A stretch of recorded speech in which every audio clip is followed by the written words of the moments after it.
Hola, ya, vamos a continuar. Entonces habíamos, en el fondo, comprendido uno de los procesos.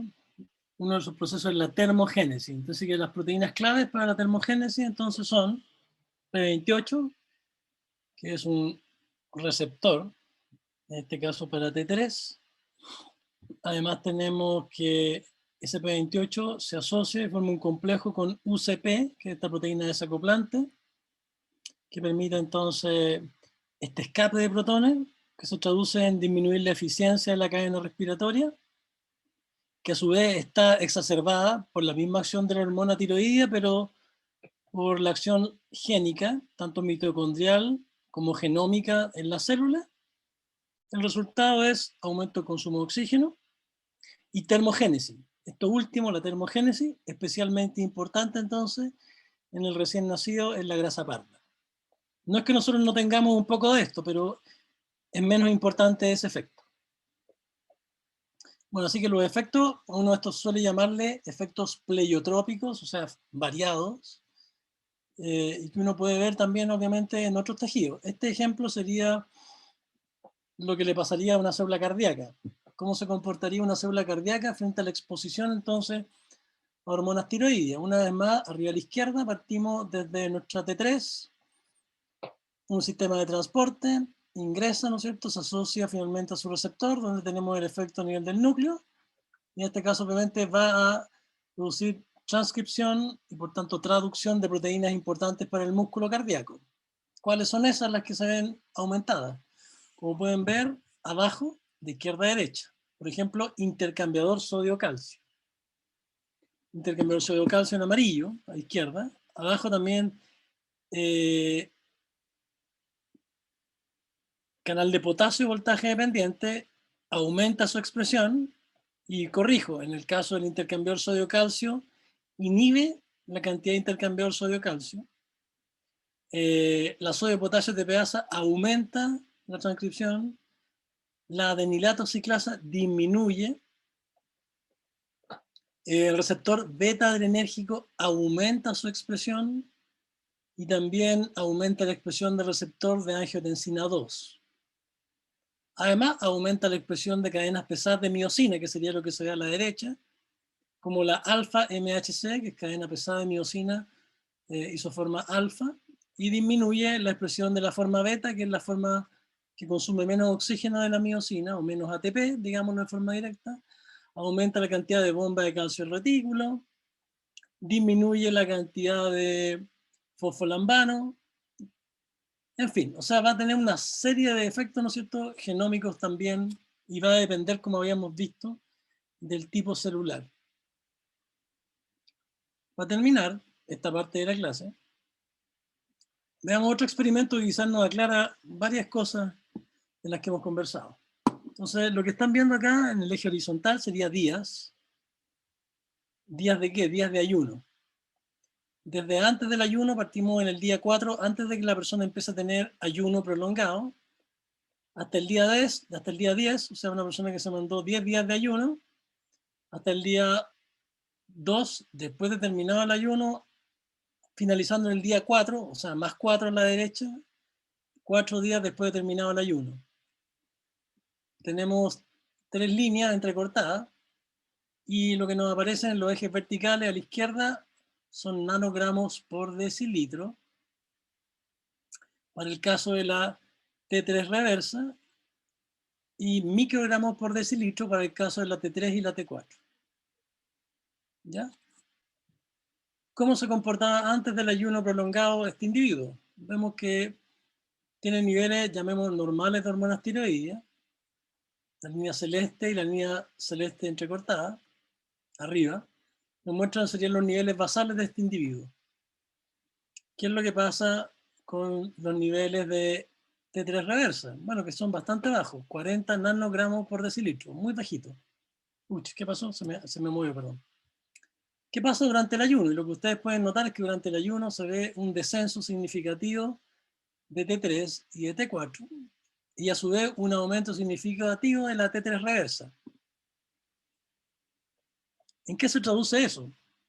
Bueno, lo que se traduce es que en condiciones de ayuno se ha visto que aumenta la expresión de la desyodasa, que convierte finalmente T4 en T3 reversa. Y la T3 reversa actúa como un antagonista del receptor de hormona tiroidea. O sea, se une al receptor de hormona tiroidea, compite con la T3 y la T4 en la unión a él y por lo tanto inhibe su efecto.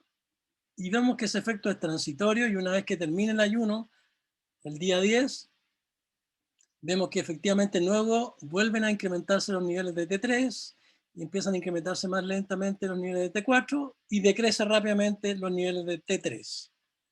Lo que nos habla acerca de, primero que nada, la importancia de la T3 reversa también en el control del metabolismo, y sabemos que la T3 reversa es el producto de la acción de una de las desayodasas particular.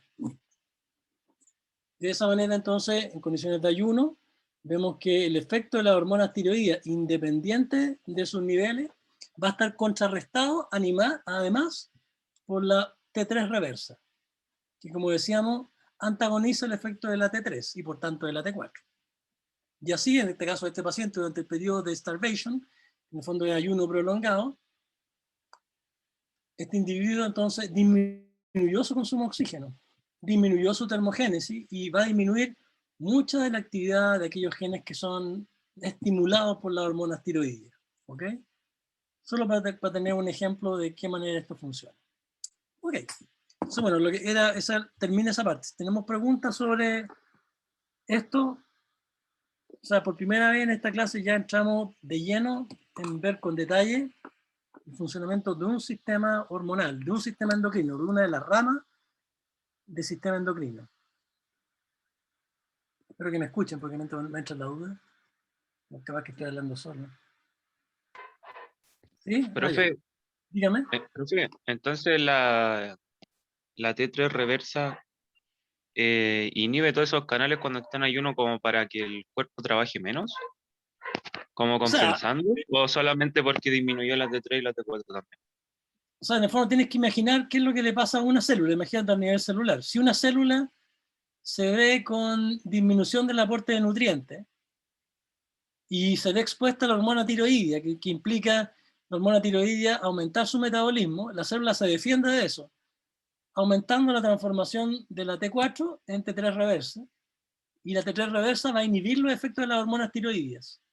Dicho de otra manera, en condiciones de ayuno prolongado, independiente de los niveles plasmáticos de las hormonas tiroideas, la célula se defiende, convirtiendo la T4 en T3 reversa e impidiendo tener los efectos de las hormonas tiroideas, que son consumir más nutrientes, consumir más metabólicamente.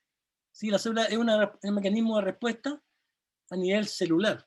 Cada tejido blanco del objetivo de la hormona se va a proteger, digamos, de tener que seguir consumiendo nutrientes porque no tiene disponibilidad de ellos. Y uno de los mecanismos para hacer eso, entonces, aumentar la expresión de la desyodasa que convierte entonces T4 en T3. ¿Se entendió ahí? Sí, profe, sí lo entendí. Y en el caso, por ejemplo, de las personas que no duermen, por ejemplo, nosotros que vamos a ser enfermeros, o que ya somos enfermeros, vamos a estar, no sé, por turnos de 24 horas sin dormir. Eso igual es un estrés para el cuerpo, po. Entonces, en ese caso sería el efecto contrario. El O cuerpo sea, generaría más tiroides para mantener como el metabolismo alto y así no caer dormido, por decirlo así. O tiene que ver con otros procesos y otras lo que hormonas. pasa es, tu respuesta es súper buena, pero ahí es bastante integrada, pero también hay una situación de estrés que puede ocasionar, entre comillas, cambios de las respuestas de los tejidos. O sea, podrías tener una situación así en un estrés de 24 horas, bueno, no va a ser mucho. De hecho, se produce entre comillas, una especie de hipotiroidismo. Te lo traduzco, un aumento de la T3 reversa en condiciones de estrés, sí. Pero si estás en un periodo de 24 horas y tú ves la escala que muestra este experimento, va a ver que en las primeras 24 horas no fue mucho lo que ocurrió. Así que normalmente en un estrés de 24 horas no te vaya a haber sometido a una situación muy importante de cambio. No vaya a caer un hipotiroidismo en el fondo, porque en el fondo lo que está mostrando es que durante el periodo de starvation, o sea, de ayuno, caíste en una especie de periodo de hipotiroidismo, que te está protegiendo tus tejidos, disminuyendo su metabolismo basal, disminuyendo la cantidad de proteína en la cadena respiratoria, disminuyendo la actividad de las UCP, en fin, disminuyendo la actividad de muchas de las cosas que gastan energía en una célula. Así en condiciones de un estrés, claro, de 24 horas. Ahora, si vives estresado, si tienes un estrés crónico, evidentemente se va a producir un cambio parecido a esto, menos marcado, pero las personas con estrés crónico de alguna manera pueden tener lo que se llama una especie de hipotiroidismo, no hipotiroidio real, ¿ya? Y eso se da, eso sí, en pacientes con problemas graves, o sea, en pacientes en unidad de cuidados intensivos, por ejemplo, se da lo que se conoce como el síndrome del hipotiroidismo eutiroideo, y eutiroideo significa una tiroides normal, o sea, en el fondo una persona sufre clínicamente de hipotiroidismo, por ejemplo, hospitalizado en una UCI, y empieza a tener disminución de las proteínas que normalmente son reguladas positivamente por las hormonas tiroideas, pero si tú mides su cantidad de hormona tiroidea libre, está normal, y la tiroidea total está normal. Entonces, por eso le pusieron al síndrome del hipotiroidismo del enfermo, con una tiroides normal. O sea, el síndrome hipotiroideo eutiroideo. Que, claro, esperemos que una persona que tenga una vida más o menos equilibrada y sana no caería en estos cambios, pero estos cambios sí ocurren en situaciones de estrés, mucho menos marcados que lo que se ve en la imagen. Así que típico de la gente realmente en esos cambios de temperatura, uno puede sospechar cuando hay personas que realmente hacen pequeños episodios de hipotermia leve, ¿no es cierto? Esas cosas que uno a veces le pasan en el día, pueden estar relacionados con cambios abruptos, por ejemplo, pequeños, pero abruptos en las concentraciones de hormonas tiroideas. Porque los cambios, si bien es cierto, no son tan rápidos, dependerá de la magnitud del cambio de la hormona tiroidea, cuán rápido también se va a manifestar clínicamente algo de esto. Espero haberte podido contestar ahí. Sí, profe, sí me contesto. Muchas gracias. Ya. ¿Qué? Ahora lo que tenemos que avanzar también, pero no con tanto detalle, porque esta clase tiroides es importante. La otra clase que es importante, va a ser el metabolismo de carbohidratos y lípidos, o sea, en el fondo, todo lo que es insulina. Pero ahora vamos a ver calcio. La próxima clase vamos a ver ya lo que es cómo funciona páncreas, insulina, esa también es con harto detalle. Ahora vamos a una clase que es un poco más general porque integra varios sistemas y se refiere a todo lo que es calcio y fósforo. Me tienen que ayudar un poquito. Ustedes ya tuvieron clases de fisiología renal el año pasado, sería, ¿no? No, profe, tenemos renal después. Ah, ya, bueno. Ah, verdad, entonces yo les voy a hacer clases de eso. Bueno, ahí vamos a ver un poco más en detalle algunos de los procesos, porque el metabolismo en el fondo de calcio y fósforo involucra, bueno, niveles de calcio en el plasma, pero involucra cómo tú absorbes calcio desde la dieta, también fósforo, y también cómo lo eliminas, que puede ser a través de las deposiciones o puede ser a través de la orina, fundamentalmente. Entonces, la mantención de la calcemia, podríamos decir, es una cuestión sumamente delicada porque el calcio actúa en muchos tejidos como un segundo mensajero. O sea, cuando hablamos de generalidades de endocrino, dijimos bueno, que el calcio se liberaba, ¿se acuerdan?, por el IP3 del retículo, y resulta que ese calcio actúa dentro de una célula como un segundo mensajero que amplifica una señal. Por lo tanto, si yo no controlo de una forma muy estricta las concentraciones plasmáticas de calcio, eso puede ocasionar graves problemas e incluso la muerte, ya sea la disminución del calcio o el aumento en la concentración de calcio. ¿Ya? Ahora, el fósforo también está metido dentro de esta película, porque si ustedes recuerdan, la mayor parte del calcio corporal está contenido en los huesos. ¿Ya? ¿Y los huesos qué es lo que son? La parte mineral del hueso, ¿qué es lo que es? Es una sal de calcio y fósforo. Vale decir, calcio y fósforo van ligados, por ejemplo, en el hueso, como calcio y fósforo, produciendo una precipitación de calcio-fósforo en la matriz ósea. Entonces, bueno, uno en el fondo produce hueso y para eso necesitas calcio y fósforo. Y lo tienes que sacar de algún lado, de la sangre. Pero al mismo tiempo no puedes sacarlo muy rápido, porque si lo sacas muy rápido, va a cambiar la concentración de calcio en el plasma y eso, entre comillas, te puede matar. Primera cosa que tenemos que tener como clarita. Entonces, bueno, lo primero que uno podría ver es cuál es el balance del calcio a nivel de una persona promedio, general, global. Entonces vamos a suponer que seguimos las recomendaciones arriba a la izquierda de la OMS, o sea, la Organización Mundial de la Salud, en cuanto al consumo de calcio al día, que te dicen, oye, tú tienes que consumir aproximadamente 1 gramo de calcio al día. Por lo tanto, lo primero que tenemos arriba a la izquierda es que en la dieta uno aproximadamente debiera recibir 1 gramo, o sea, 1000 miligramos de calcio por la vía digestiva, tomando leche, queso, en fin.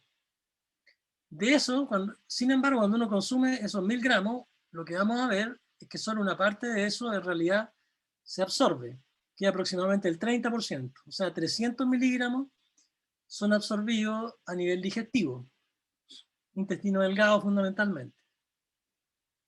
Y además, paradójicamente, tenemos también un fenómeno reverso que se llama secreción digestiva de calcio, que en este caso me muestra en el balance 125 miligramos. Si yo tomo las deposiciones de este individuo de 24 horas, me voy a encontrar que al día él elimina en las deposiciones 825 miligramos. Vale decir, del balance total de ese gramo, él solo absorbió el 17,5%. O sea, 175 miligramos que pasan o ingresan al sistema. ¿Cuál es el sistema al que ingresan primero? Al líquido extracelular, que es el rectángulo al medio celeste. Claro, al agua extracelular es el primer lugar en que llega finalmente esos 175 miligramos. SF entonces se refiere a extracellular fluid, fluido extracelular, cuyo contenido total de calcio es aproximadamente 900 miligramos. O sea, un poquito menos de 1 gramo es el calcio total que encontramos ahí. Ahora, este fluido está también incluyendo la sangre, ¿no? Y por lo tanto la sangre además está disponible para pasar a través de los riñones, y en los riñones ocurre el fenómeno de filtración. ¿Cuánto calcio normalmente filtra en 24 horas en el riñón? Aproximadamente 10 gramos, porque este líquido extracelular y el plasma finalmente son filtrados hasta llegar a los 10 gramos diarios de calcio, entonces que filtra en el glomérulo, pero la mayor parte de él se reabsorbe. Digamos que el 98%, o sea, 9.825 miligramos, casi los 10 gramos. Y en la orina tenemos una pérdida, que en este caso, de un paciente que está con una dieta adecuada y que está en una situación de balance, de normalidad y equilibrio, o sea, sus requerimientos están siendo cubiertos a sus necesidades, nos encontramos que tiene una pérdida urinaria de 175 miligramos, que exactamente es lo que había recibido por vía oral. O sea, tenemos una pérdida promedio de calcio que debe ser cubierta por la dieta, y por eso es que la OMS tiene un cálculo aproximado, no todos somos iguales entonces, que debemos recibir por lo menos 1 gramo al día. Ahora, ¿qué pasa si yo pierdo un poco más de calcio? ¿Qué pasa si como menos calcio, tengo diarrea un día y mis pérdidas de calcio son más altas? ¿O estoy enfermo y no absorbo ese calcio? ¿O estoy en ayuna?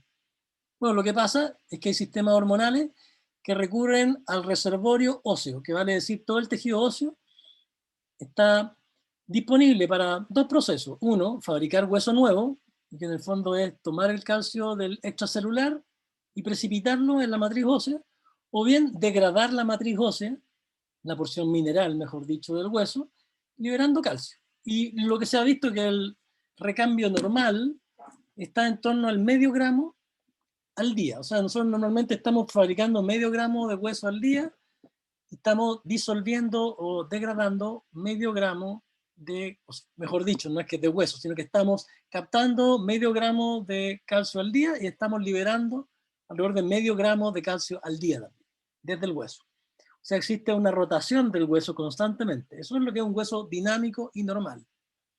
Si yo mido ahora la concentración de calcio en el plasma, me voy a encontrar con 2 fenómenos. Uno, la concentración es bastante constante.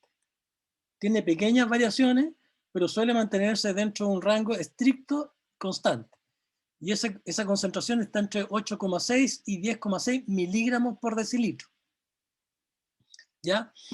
Que como a veces los libros lo ponen, en milimolar equivale a entre 2.15 y 2.65 milimolar, que es otra de las unidades en que puede venir expresado en los exámenes de laboratorio. Y la mitad de ese calcio además se encuentra de manera libre, o sea, ionizada. Así que parecido a las hormonas, el calcio va unida en un 50% a proteínas en la sangre y otro 50% se encuentra en la forma libre, o sea, ionizada. Se parece un poco a las hormonas desde ese punto de vista, pero es 50 y 50. Entonces, bueno, tenemos claro, el depósito de hueso más importante que tenemos para mantener la constancia de esa concentración de calcio es nuestro, como sale ahí en el título, tejido osteoide, que van a ser aquellas regiones del hueso que se está fabricando y que se puede degradar rápidamente también, que es el tejido osteoide probablemente tal, donde se encuentran todas estas trabéculas. No me interesa la parte anatómica, pero el hueso que es más esponjoso, entonces el hueso que es activamente posible de estar liberando calcio. ¿Por qué? Porque en ese hueso esponjoso, que es lo que se quiere mostrar acá en un dibujo, resulta que tenemos tapizado de sistemas celulares que se pueden activar, que nosotros conocemos como osteoclastos, que están en unas regiones que se conocen como lagunas en este osteoide, y que pueden degradar hueso y liberarlo. Y en los bordes de este osteoide nos encontramos donde hay una gran cantidad de osteoblastos que están fabricando hueso nuevo. O sea, tenemos regiones de activa degradación de hueso, donde vamos a encontrar unas lagunas ricas en osteoclastos, y otras regiones que están más cerca del tejido compacto, donde se está fabricando hueso nuevo, donde es rico en osteoblastos.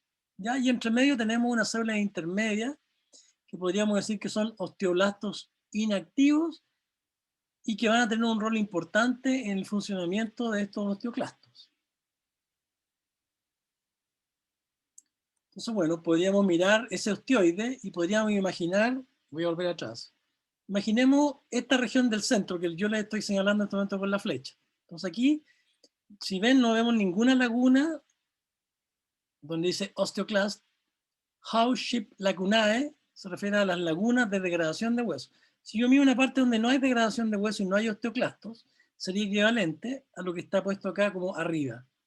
Sería hueso adinámico, ya en reposo, podríamos decirlo así. ¿Qué es lo que tenemos en el hueso dinámico y reposo? Tenemos estas lining cells, que en el fondo son osteoblastos, que están en reposo, y debajo de él lo que tenemos es matriz extracelular osificada, o sea, en la cual se ha depositado sobre el osteoide hidroxiapatita, que es calcio y fosfato. Son cristales calcio-fosfato. Hidroxiapatita es el nombre que recibe, ¿no es cierto? Ese sería un hueso adinámico arriba. ¿Cómo se ve una laguna? Si la quiero comparar, lo que vamos a ver es que en la laguna vamos a encontrar un conjunto de células diferentes que se parecen a los macrófagos y que se conocen como osteoclastos. A los bordes de esta laguna vamos a encontrar las mismas lining cells, o sea, osteoblastos que están, entre comillas, en reposo. En la región donde están actuando los osteoclastos se está degradando el hueso y se está liberando calcio y fosfato. Una vez que se ha liberado una cantidad de calcio y fosfato, esa misma laguna de pronto se mueren los osteoclastos, porque dejan de recibir algo que los mantiene vivos, se mueren, y luego los osteoblastos empiezan a proliferar en esta laguna y empiezan a fabricar osteoide nuevo, o sea, matriz extracelular, matriz ósea, sobre la cual se generan las condiciones óptimas, que en el fondo son aportar calcio y fósforo sobre esta matriz proteica, y se genera un nuevo hueso, que es lo que nos queda señalar esta imagen de arriba hacia abajo. O sea, en el fondo, para fabricar nuevos huesos, lo que les quiero mostrar acá, tenemos que primero tener una región de una laguna y sobre eso se va a producir hueso nuevo. No se produce hueso nuevo donde no se ha destruido hueso en ese momento. Entonces, estas dos últimas imágenes nos están mostrando eso en el fondo. La primera, los osteoclastos, cuando están liberando calcio hacia el líquido extracelular. Entonces, nuestra forma de elevar la calcemia, la más importante, es la que estamos viendo acá, abajo, la actividad de los osteoclastos. Y la forma de bajar el calcio en el plasma es a través de el rellenar estas lagunas que se formaron Y que todos estos dos procesos, el formar lagunas y el volver a rellenar estas lagunas, es un proceso que participa en la regulación del calcio libre y asociado en el plasma, en el fondo. ¿Okay? Que es un proceso complejo, que requiere entonces participación por un lado de osteoclastos y por otro lado de los osteoblastos, y que evidentemente van a estar siendo regulados por sistemas hormonales. Veamos las clásicas imágenes que nos muestran cómo funciona un osteoclasto, que en el fondo es el que va a estar elevando la calcemia al destruir hueso. Entonces, para que no nos confundamos, veamos la célula del medio, donde dice reabsorción de hueso. Eso nos quiere representar un osteoclasto. En esta forma en que nos lo están mostrando, él está formando una laguna, o sea, está liberando calcio. Pero para que eso llegue a ocurrir, tienen que pasar varias cosas primero. Lo primero es que por efecto de hormonas, y aquí vamos a nombrar algunas de ellas, vitamina D activa, a la derecha arriba, PTH, que es la paratohormona, y MCSF, que significa factor de crecimiento de macrófagos o de monocitos macrófagos. Esos tres elementos en celeste a la derecha, en el fondo, ¿qué es lo que hacen? Van a activar en la médula ósea la proliferación de precursores osteoclásticos, que se parecen a los monocitos, y que durante su diferenciación expresan dos tipos de receptores importantes. Uno se llama receptor de interleuquina 6 y el otro se llama RANK. ¿Ok? Así que tenemos que durante su diferenciación, desde la médula ósea, desde células madre de la médula ósea, se producen precursores de osteoclastos que expresan estos dos receptores básicos. ¿Quién fabrica o quién favorece que células madre proliferen y generen precursores de osteoclastos? Bueno, son osteoblastos. Osteoblastos que tienen receptores para hormonas importantes. Y las dos hormonas importantes que tenemos que tener en mente son PTH, que es paratormona, y la vitamina D activada. Ya veremos cómo ellos llegan ahí. Entonces, cuando nosotros tenemos elevación de la PTH y elevación de la vitamina D, osteoblastos, ¿ya? De un hueso que esté, podríamos decir, en equilibrio adinámico, pueden activarse. ¿Cómo manifiestan su activación? Bueno, secretando el MCSF, o sea, el factor de diferenciación y proliferación de los osteoclastos, y además produciendo una molécula que se conoce como RANK ligando, RANK-L, que estoy señalando aquí, arribita de vitamina D, RANK ligando, y además produce interleuquina 6. Y produce otras proteínas que en este caso no me interesan demasiado, como la OPG, pero recordemos a RANK ligando y a interleuquina 6, que la produce el mismo osteoblasto en el hueso quiciente que dijimos, o sea, que está en reposo. Entonces, en esas condiciones, los precursores de osteoclasto tienen la señal y tienen el receptor, de tal manera que son capaces de migrar al hueso, al material osteoide en el fondo, donde se adhieren firmemente y generan zonas de sellado y se diferencian a osteoclastos maduros. ¿Ya? Y estos osteoclastos maduros empiezan a degradar el hueso, liberando calcio. Además, normalmente este proceso al mismo tiempo va en paralelo con la diferenciación también de nuevos osteoblastos, que en otra región, que puede ser cercana o no tan cercana, empiezan a proliferar y fabricar matriz ósea, donde van a depositar también calcio y fósforo.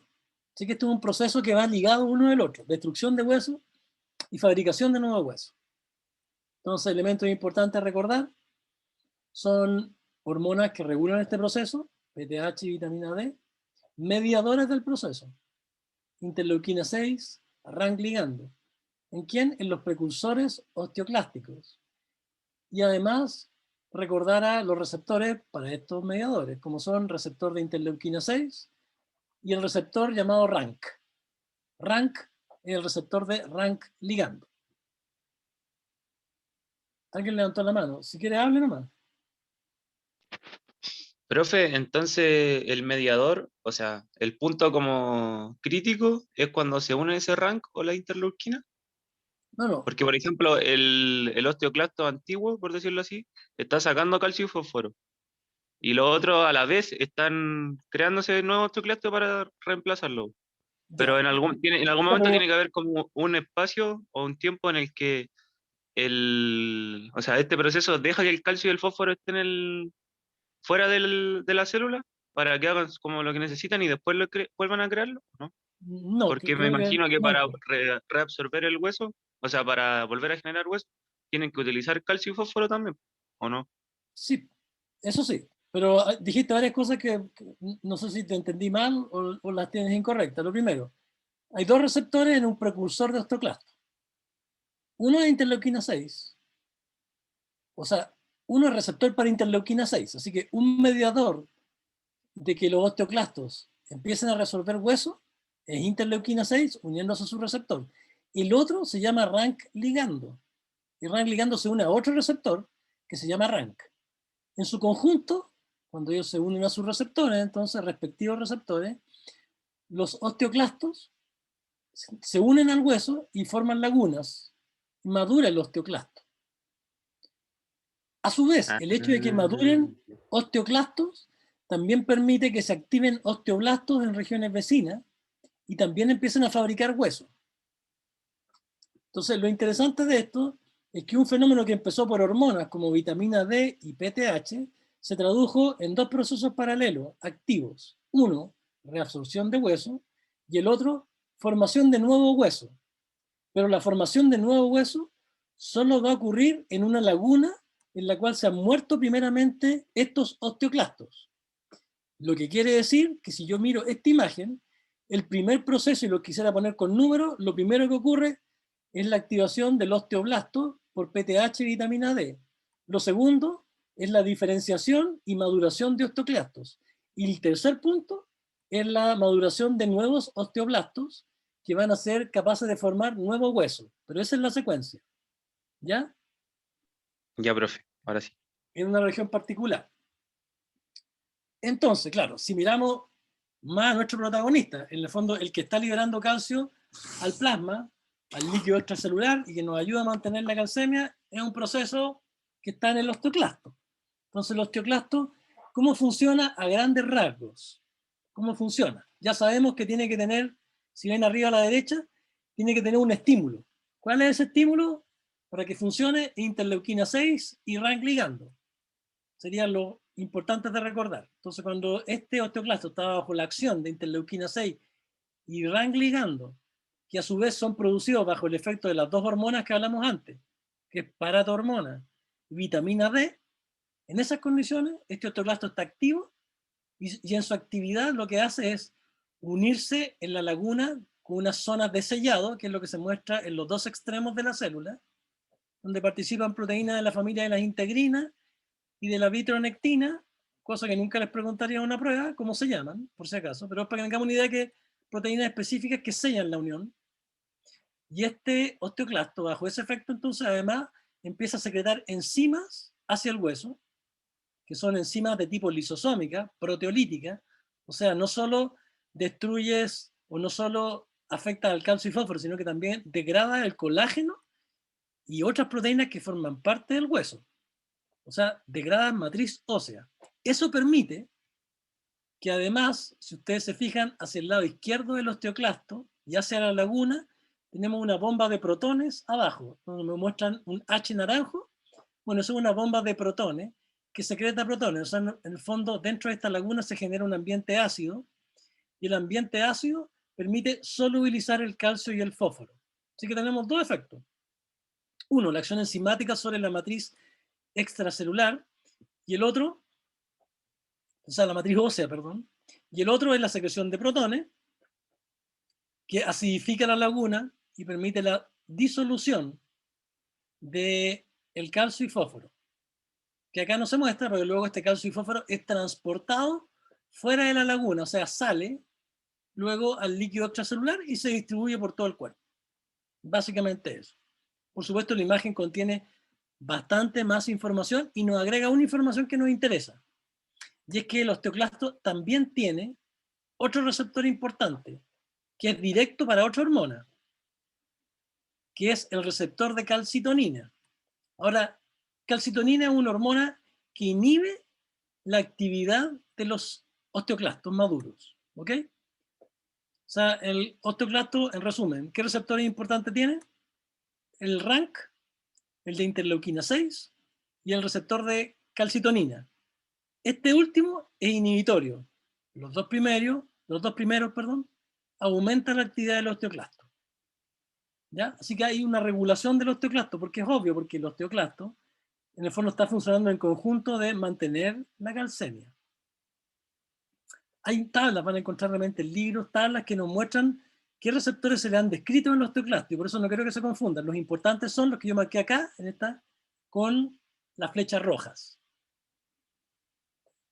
Entonces, en la tablita arriba van a ver hormonas que estimulan a los osteoblastos y que al estimularlas ya sabemos que lo que producen es que los osteoblastos fabriquen interleuquina 6 y RANK ligando como moléculas centrales importantes. Bueno, PTH, que es la paratormona, y la que aparece en segundo lugar es la vitamina D activada, que el nombre es 1,25-dihidroxicalciferol. Esa es la vitamina D3 activada. ¿Ok? Y ellos, en el fondo, en forma indirecta, estimulan a los osteoclastos. Porque ya sabemos que son los osteoblastos los que fabrican interleuquina 6 y RANK ligando. También se han descrito, un poco más abajo, ustedes van a ver, sería el tercer subtítulo, dice, estimulan a los osteoclastos, van a aparecer un conjunto de ellas, pero ya sabemos que los importantes son la interleuquina 6 y uno que no aparece acá, que es RANK ligando. Pero también se han descrito receptores para PTH, para vitamina D activada, para TNF, en fin, pero son menos importantes, eso es lo que quiero puntualizar. Quienes inhiben de manera importante a los osteoclastos, por tanto su capacidad de liberar calcio, y de generar este hueso dinámico que se degrada y luego se puede reconstruir. Calcitonina inhibe. De hecho, antes se usaba en las mujeres posmenopáusicas dentro de la terapia para evitar la osteoporosis, pero después se dieron cuenta que si estamos inhibiendo los osteoclastos, no fabrican más huesos nuevos, así que no funciona ese sistema. Ese enfoque fue fallido desde el punto de vista clínico.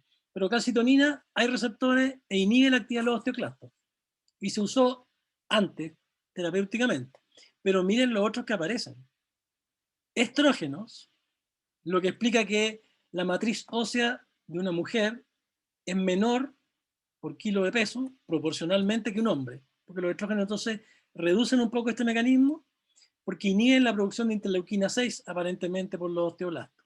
Y aparecen otros inhibidores también como TGF-beta, interferón gamma alfa, prostaglandina E2. Pero bueno, no vamos a entrar a picar más allá. Porque digamos que hasta el día de hoy, cómo funciona con precisión este mecanismo todavía es materia de debate. ¿Ya? No es una cosa que esté 100% dilucidada. Así que nosotros hemos puntualizado acá la parte que nos interesa. Entendemos ahora lo que es un hueso dinámico y entendemos que esto ocurre en el contexto entonces de la mantención de una calcemia, pero también quiero que se queden con la idea que también ocurre en el contexto de la mantención de un hueso sano. Y como vemos, es un proceso complejo. Involucra hormonas, involucra segundos mensajeros, involucra estos mediadores como RANK ligando, que yo imagino que antes no lo habían escuchado, e involucra incluso el sistema inmune, porque estamos hablando de interleuquina 6. Ok, entonces lo que acabamos de ver es el efector, cómo el hueso se transforma en dinámico y está captando y liberando calcio para mantener esta calcemia constante. ¿Cómo ahora funcionan las que están señaladas acá, con la flecha? Pues en el fondo marqué con la flecha en la tabla las hormonas que van a controlar la calcemia. Las más importantes están arriba, PTH, vitamina D activada, y además calcitonina. Vamos a partir con calcitonina, a pesar de que no es tan importante, pero es bueno que sepamos de dónde viene, quién la produce, más o menos cómo funciona. Entonces, bueno, lo primero, ¿quién la fabrica? La tiroides. ¿Se acuerdan que yo les conté que el folículo tiroideo tenía unas células aparte que se llamaban parafoliculares? Bueno, efectivamente, y es lo que se muestra en la microfotografía. Tenemos arriba coloide, marcado dice coloide, debajito tenemos nuestras células foliculares y contrapuesta a ella, o pegada a ella, aparecen este par de células, que son células parafoliculares. Ya, pues estas células parafoliculares son las que fabrican calcitonina. Entonces acá aparece en un dibujo, tenemos nuestra célula parafolicular, vemos que están rellenas de unos gránulos negros, electrodensos se le llama eso, y ahí es donde se encuentra esta hormona que es la calcitonina. Nosotros le podemos hacer una inmunohistoquímica, por ejemplo, para calcitonina, que es lo que se quiere mostrar acá. Entonces aquí estamos viendo una tiroide, vemos aquí folículos tiroideos y vemos que hay algunas células que se han teñido de café. Esas células que se han teñido de café, le pusimos un anticuerpo que reconoce a calcitonina, o sea, anticuerpo anticalcitonina, y la inmunohistoquímica entonces de tiroides nos permite identificar a las células parafoliculares, que están fabricando normalmente cantidades, eso sí, muy pequeñas de calcitonina. Estaría dentro de la ecuación del control de calcio. Estamos hablando de una hormona proteica, en el fondo, de 32 aminoácidos, una cadena, que es lo que está mostrando arriba, nuestra calcitonina humana. Entonces podríamos resumir cuáles son sus acciones principales. Bueno, estimula la actividad de los osteoblastos. Podríamos decir que es hipocalcemiante. Entonces esta hormona es importante en condiciones más bien patológicas, que sería cuando la calcemia está elevada. En la fisiología tiene muy poco rol, porque esencialmente en la fisiología el calcio está en concentraciones bajas, o normales en el plasma. Lo otro, que ya lo mencionamos, disminuía la actividad de los osteoclastos. Y por tanto, por ese mecanismo también es hipocalcemiante. Así que, en resumen, los receptores de calcitonina en forma importante están en osteoblastos y en osteoclastos. Y además tiene un efecto a nivel renal. Entonces, en renal, uno ya revisa el mecanismo exacto. Aquí lo que nos importa en este momento es que va a favorecer que se pierda calcio y fósforo en la orina. ¿Ok? Así que calcitonina favorece la excreción de calcio y fosfato. O sea, tiene una acción, que lo pueden leer en el libro, y calciúrica, o sea, pérdida de calcio en la orina, y fosfatúrica, pérdida de fosfato en la orina. Ahora sí, ¿qué pasa si una persona no tiene calcitonina? No pasa nada. De hecho, me imagino que todos ustedes saben que hay situaciones en que a las personas se les extrae la glándula tiroides y que nosotros sepamos, no les pasa nada con su calcio. Y efectivamente es así. Así que podríamos decir que desde el punto de vista de los humanos, al menos, la calcitonina o la deficiencia de calcitonina no produce enfermedad. Lo que habla de que su rol, aparentemente, al menos en humanos, no es importante. ¿Ya? O por lo menos no hemos podido identificar que alguien se enferme por ese fenómeno. Y por eso generalmente uno la nombra y no se mete mucho más con la calcitonina, porque en el fondo, si no hay calcitonina, el control del calcio permanece indemne. Aparentemente, entonces, riñón y las otras dos hormonas van a ser capaces de controlar el sistema y mantienen la constancia de la calcemia. ¿Ok? Así que, punto importante. Lo segundo, ¿cuál es entonces la glándula importante que controla la calcemia? Diría uno. Bueno, y aquí está mostrado el dibujo un poquito feo, pero son glándulas pequeñas, que son las paratiroides. Entonces tenemos 4 paratiroides, son 2 en cada tiroides de cada lado. Son 4 paratiroides, son tejidos pequeños. Acá tendríamos una imagen, una microfotografía con poco aumento, donde nos muestra la paratiroide, un tejido relativamente compacto, denso, donde podemos distinguir, aunque esto se los tiene que haber contado en histoembriología, en histología, ¿no es cierto? Donde tenemos 2 tipos de células. Las que nos importan son las principales, y tenemos otras células que se llaman oxífilas. Lo que está alrededor, por si acaso, es tejido adiposo, célula adiposa. Entonces nos vamos a centrar en las protagonistas, que son las células principales, que son las que fabrican la hormona importante de la glándula paratiroide. Y se llama, adivinen, hormona paratiroidea o paratohormona. Veamos un poquito cómo funcionaría el sistema entonces. Esta paratohormona, hormona paratiroidea, ¿cómo funciona? Partamos de arriba, sigamos de arriba hacia abajo. Vamos a imaginar entonces que se produce un leve descenso de la concentración de calcio en el plasma. Leve, o sea, es un mecanismo muy sensible. ¿Ya? el leve descenso entonces en el plasma lo que va a hacer es que las paratiroides, todavía no tenemos idea cómo, van a empezar a secretar más PTH, o sea, más hormona PTH. ¿Cuál va a ser el efecto directo de la PTH? Va a ser, o cuáles van a ser los tejidos blancos de eso. Son dos. Riñones, podríamos ser más precisos, células tubulares, lo que se ve mejor en riñón, y hueso. Hueso lo estábamos recién abordando y lo estábamos conversando. Y ya sabemos que en el hueso lo que induce, ya lo habíamos visto, es la activación, ¿se acuerdan?, de los osteoblastos para que liberen RAN ligando, interleuquina 6, y además induzcan mayor diferenciación de precursores de osteoclastos. Y por lo tanto ahí se activan los osteoclastos y se produce la disolución del hueso en estas lagunitas, disolviendo por este mecanismo que dijimos proteolítico y acidificante que ocurre en las lagunas del calcio fosfato, que en el fondo son los cristales de hidroxiapatita, y por lo tanto se libera fosfato y calcio, y por lo tanto incrementando la calcemia. Y además la paratormona en el riñón aumenta la expresión de transportadores para calcio, que permite que se reabsorba más calcio, y tiene otro efecto muy importante en la paratormona a nivel renal, que acá no se muestra más que diciendo que produce fosfaturia, y es porque paratormona reduce la expresión de transportadores para fosfato. Así que resumen el riñón. Paratormona aumenta transportadores para calcio y reduce transportadores para fosfato. Efecto final. Se pierde más fosfato en la orina, se pierde menos calcio en la orina. Este último efecto, en conjunto con la disolución del hueso, nos lleva a que aumenta la calcemia. Una vez que aumenta la calcemia, esta calcemia aumentada inhibe la secreción de paratormona. Ese sería el feedback negativo en el que está funcionando acá el sistema. ¿Ya?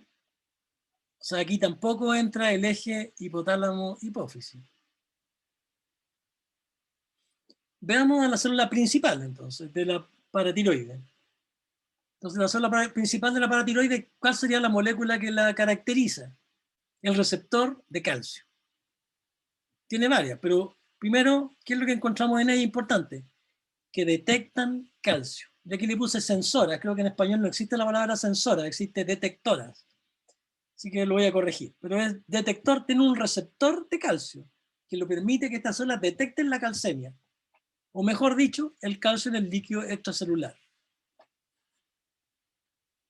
Cuando el calcio entonces sube, el calcio se une a su receptor de calcio. Y este receptor de calcio produce una señal que es inhibitoria. ¿Ya? ¿Inhibitoria sobre qué? Sobre el núcleo. Y por tanto inhibe directamente la transcripción del gen de la PTH. Por tanto reduce el mensajero y la traducción de la proteína. Y por tanto liberaremos menos PTH. A su vez, este mecanismo en que está el calcio directamente relacionado. Así que en el fondo, la producción de PTH está controlada por la conservación de calcio, siendo calcio un inhibidor de la transcripción del gen de PTH. A través de sucesivos pasos de transducción de señales que no vamos a precisar. Si ustedes se fijan, además, la PTH se fabrica como una prohormona más grande de 115 aminoácidos y luego es procesada en el retículo hasta que se fabrica en el Golgi un producto final que tiene 84 aminoácidos, que es la PTH, que es la que se libera. Pero en este mecanismo hay otras dos cosas que importan, lo que está en rojo y lo que está en azul. Lo que está en rojo habla del calcitriol, que es la vitamina D activada. La que dijimos que era 1,25 hidroxicole-calciferol, que nombré hace un ratito. Algunos le prefirieron poner un nombre más simple, que se llama calcitriol, o vitamina D activa. Bueno, la vitamina D activa también regula este mecanismo. ¿Cómo lo afecta? Bueno, afecta también la generación del mensajero y, mejor dicho, la traducción. Así que el calcitriol, la vitamina D, inhibe la traducción del mensajero. Y, interesante, otro punto, es el efecto de la fosfemia. Recordemos que la fosfemia, cada vez que destruimos huesos, liberamos calcio y fósforo. Así que si suponemos que tenemos una elevación de calcio por destrucción de huesos, lo que esperaríamos que se eleve el calcio y el fósforo. Y el fósforo al mismo tiempo tiene un efecto que es contrario. El fósforo estimula la liberación, en este caso, de PTH. O sea que por un lado, el calcio inhibe la transcripción del gen, pero la elevación de la fosfemia es la que empieza a generar la liberación de PTH desde gránulos de secreción en que se encuentra previamente formado. Así que, como ven, es un proceso que no es tan intuitivo de comprender. Pero tenemos claro que la destrucción de hueso nos eleva calcio y fosfato. El calcio tiene un efecto que regula el gen, inhibiéndolo, pero la fosfemia hace un efecto rápido de liberar la PTH previamente formada.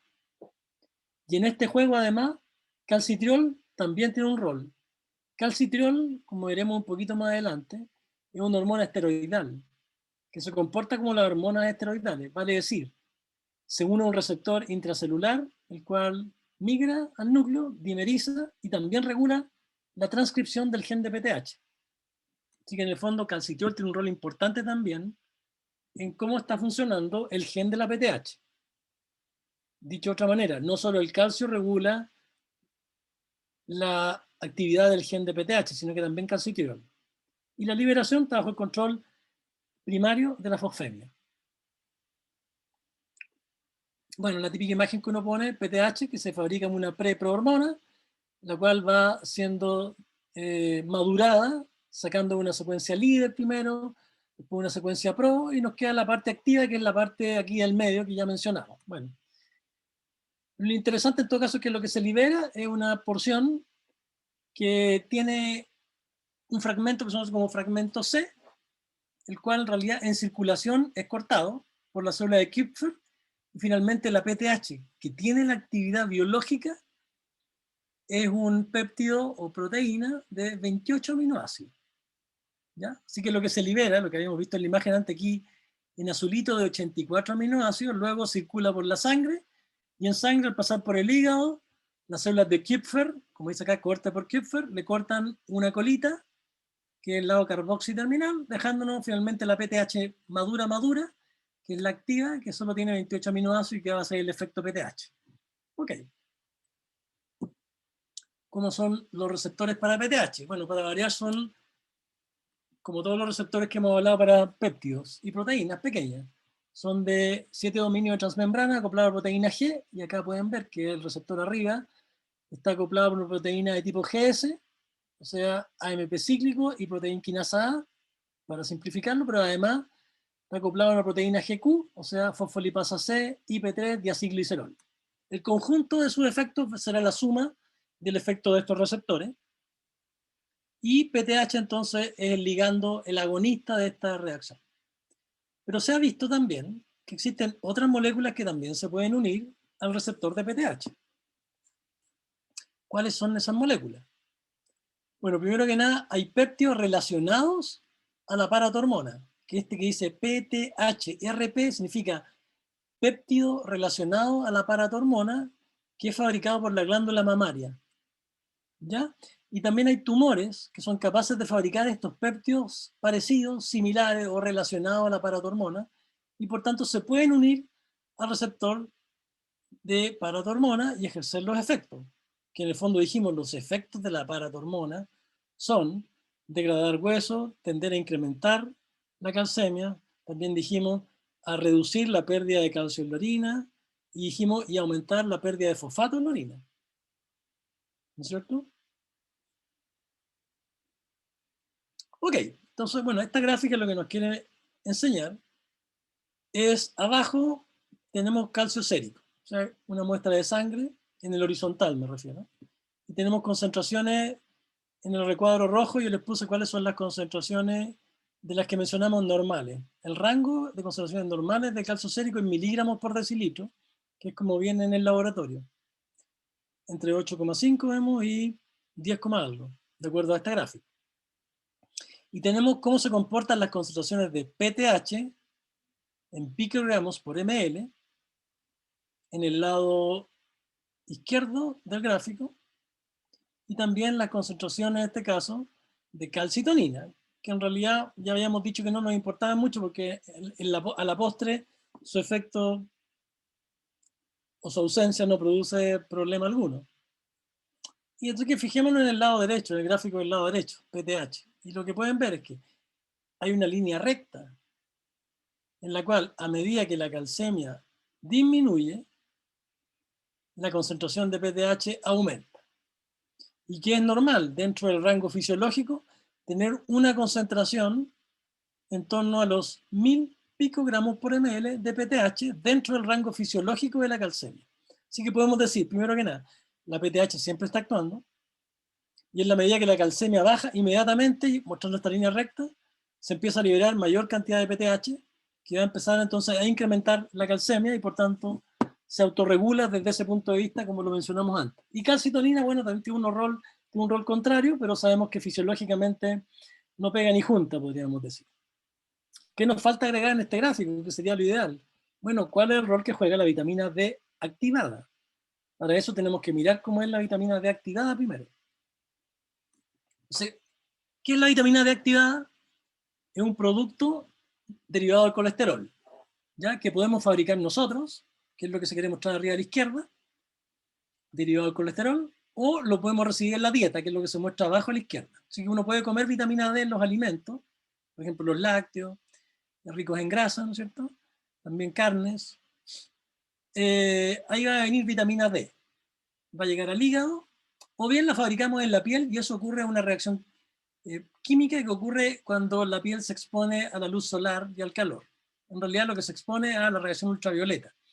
Entonces una piel que esté calientita, necesitamos una temperatura para que la enzima funcione óptima, y que esté recibiendo radiación ultravioleta, es capaz de convertir un precursor del colesterol, o mejor dicho, un precursor de la vitamina D, que es derivado del colesterol, que es la 7 de hidrocolesterol, se transforme en colecalciferol o vitamina D3. Después desde la piel, esta vitamina D3 es transportada y tiene que llegar al hígado y lo hace asociado a proteínas de transporte, porque ya sabemos que es lipofílico y se llama vitamina D binding protein. DBP es vitamina D binding protein, y esta VBP, o mejor dicho, DBP, lleva la vitamina D al hígado, donde esta vitamina D sufre una reacción química. Así que la vitamina D, ya sea que la sinteticemos en nuestra piel, o la recibamos en la dieta, o la suplementemos por un fármaco, está de moda hoy día suplementar por fármaco la vitamina D, en el hígado va a sufrir la primera transformación, que consiste en una hidroxilación en el carbono 25, se llama 25-hidroxi vitamina D, o si prefieren 25-hidroxi colecalciferol, que todavía no es la hormona activa, ¿ya? Luego tiene que llegar a nivel renal y a nivel de las células tubulares proximales, que son ricas en otra enzima, que produce una reacción química que es la 1-hidroxilación de este sustrato. Entonces convierte el 25-hidroxivitamina D en 1,25-dihidroxivitamina D. Esa que aparece en naranjo hacia el lado derecho es la hormona llamada calcitriol o vitamina D activada. Vitamina D entonces que va a ejercer varios efectos, ¿no es cierto? Uno de sus efectos, por ejemplo, es que va a favorecer la reabsorción renal de calcio. Ahora, ¿qué interacción hay entre esta vitamina D y la PTH? Que como quiere mostrar esta imagen a la derecha arriba, la PTH resulta que activa esta enzima, la 1-hidroxilasa.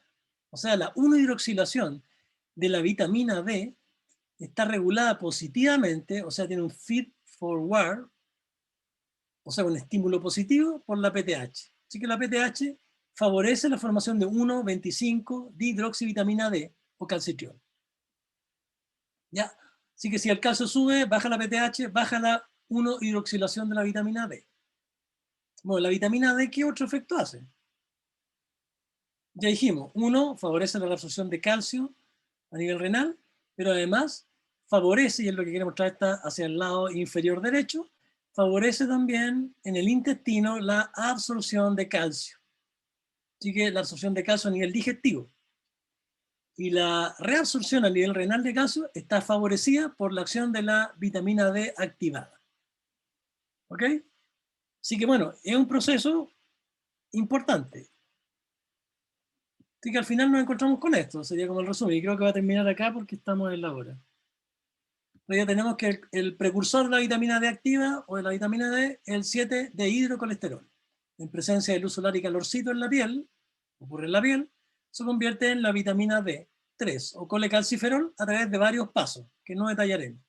A nivel hepático, para el cual tiene que unirse una proteína transportadora, es hidroxilado en la posición 25 y produce el 25 hidroxicolecalciferol. Donde a nivel renal, que es lo que nos importa, miramos la reacción hacia el lado derecho, entonces, la acción de la alfa 1 o 1-alfa hidroxilasa se convierte en 1,25 dihidroxicolecalciferol, que es la hormona activa, también conocida como calcitriol. Esta 1-alfa hidroxilasa, como ya mencionamos, depende su actividad de la PTH, así que a más PTH, mayor actividad de la 1-alfa hidroxilasa y mayor cantidad de esta hormona. Estamos casi terminando, pero vamos a dejar acá y así con calma lo terminamos de ver el próximo lunes, creo, cuando nos toque clase. ¿Ya? Así que dejamos hasta acá el día de hoy. Estamos en la hora, así que muchas gracias por su presencia. Voy a dejar de compartir. Y nos estamos viendo en la próxima eventualidad.